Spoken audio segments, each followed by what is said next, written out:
Hi friends, இப்போ நம்ம Pandya stores பார்க்க போகிறோம். பாண்டிய ஸ்டோர்ஸில் இரட்டை சகோதரிகள் 2 பேரும் வெளியே நின்று பேசிட்டு இருக்காங்க. என்னம்மா இந்த நேரத்தில் வெளியே நின்று பேசிட்டு இருக்கீங்கன்னு பார்த்தா, இவங்க எப்போ பாரு ஒட்டி பிறந்த ரெட்டை பிறவை மாதிரி பிரியவே மாட்டேங்கிறாங்க.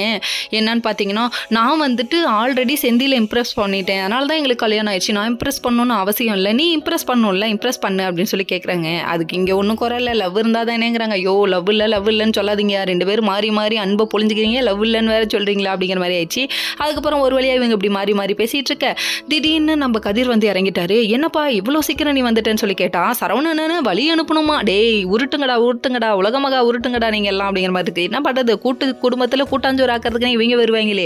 அதுக்கப்புறம் அண்ணனை வழி அனுப்ப வந்தேன், அப்படியே உன்னை காமிக்க வந்தேன்னு சொல்லிட்டு ஒரு குறும்படத்தை போட்டு காமிக்கிறாரு. எல்லாரும் அங்கே பாருங்க அப்படின்னு சொல்லிட்டு மேலே பார்க்கணும். பாருங்க, இந்த டைமில் மேலே பார்த்தா தானே ஃப்ளாஷ்பேக் வரும். போட்டு காமிக்கிறாங்க. போட்டு காமிச்சோடனே நம்ம செந்தில் வந்து, இப்போ பாருங்க நான் வந்து உங்களோட பெரிய கவர்மெண்ட் ஆஃபீஸராக மாறி காமிக்கல அப்படின்னு சொல்லிட்டு தொடையை தட்டி காமிக்கிற சீனை வேற லெவலில் பார்த்து என்ஜாய் பண்ணாங்க. என்ஜாய் பண்ண கண்ணோட ஆனந்த கண்ணீர் வடிக்கிறாங்க.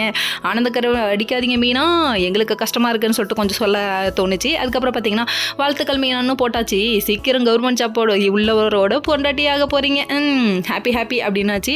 அதுக்கப்புறம் இதை பார்த்து பெருமைப்பட்டுட்டாங்க. இன்னொரு பக்கம் நம்ம சரவணன் வந்துட்டு சென்னைக்கு கிளம்புறதுனால காரெல்லாம் அரேஞ்ச் பண்ணியிருக்கு. நம்ம பாண்டியன் பொசுக்குன்னு ஒருத்தருக்கு இப்படியும் ஒருத்தருக்கு அப்படி பண்ற மாதிரியே இருக்கேப்பா அப்படிங்கிற மாதிரி ஆயிடுச்சு. அது மட்டும் இல்லைங்க, மொத்த குடும்பம் வெயிட் பண்ணிட்டு இருக்க டைம்ல இவரு துட்டு என்றாரு, பணத்தை என்றதை பார்த்தோன்னே கில்லி படத்துல வர மாதிரி ஒத்தையா கொடுப்பாருன்னு பார்த்தா இவரு கத்தையா கொடுக்குறாரு. என்னடா அப்பா வேற லெவல் அப்பா அப்படிங்கிறாங்க. 5000 ரூபாய் எனக்கு எதுக்குப்பா அப்படிங்கிறாங்க. வாங்கிக்கோங்க, உங்க பொண்டாட்டி வச்சிருக்க செலவுக்கு நெஞ்சு வழியே அங்கே வரும், போய் பாருங்க அப்படிங்கிற மாதிரி ஆயிடுச்சு. Okay friends, next video